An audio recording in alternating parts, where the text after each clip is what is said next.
Bayangkan tiba-tiba dekat badan dia ada tumbuh kulit. Bukan kulit biasa, tapi kulit pokok. Hey guys! Inilah kisah tentang Dede Koswara, lelaki yang berada di Indonesia dan seluruh dunia panggil dia Triman. Sebenarnya masa dia kecil, dia hidup macam normal je. Masa dia lahir pun macam normal je. Tapi masa dia masuk belasan tahun, tiba-tiba hidup dia berubah. Macam mana boleh jadi macam tu? Okey, Dede ni masa dia belasan tahun tu, tiba-tibalah dia tiba-tiba dapat luka kecil dekat tangan dia, dekat kaki dia. Lepas tu tiba-tiba masa tengah nak baik tu, tiba-tiba kulit dia macam ada tambah macam ketulan pelik. So bila dia tengok ketulan tu, dia tengok lama-lama tiba-tiba benda tu dia jadi besar sampai tutup tangan dia, sampai tutup kaki dia. Doktor kata yang dia ni ada penyakit yang memang jarang berlaku kat dunia ni.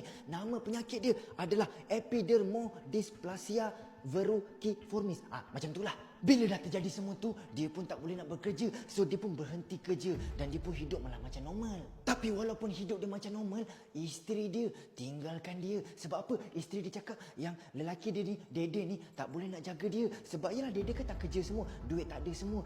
Kesian. Dan pada tahun 2016, Dede Koswara pun meninggal dunia. So apa pendapat korang? Korang rasa kalau korang jadi Dede Koswara, apa yang korang akan buat? Jangan lupa untuk follow akaun TikTok Bayube untuk dapatkan update-update terkini.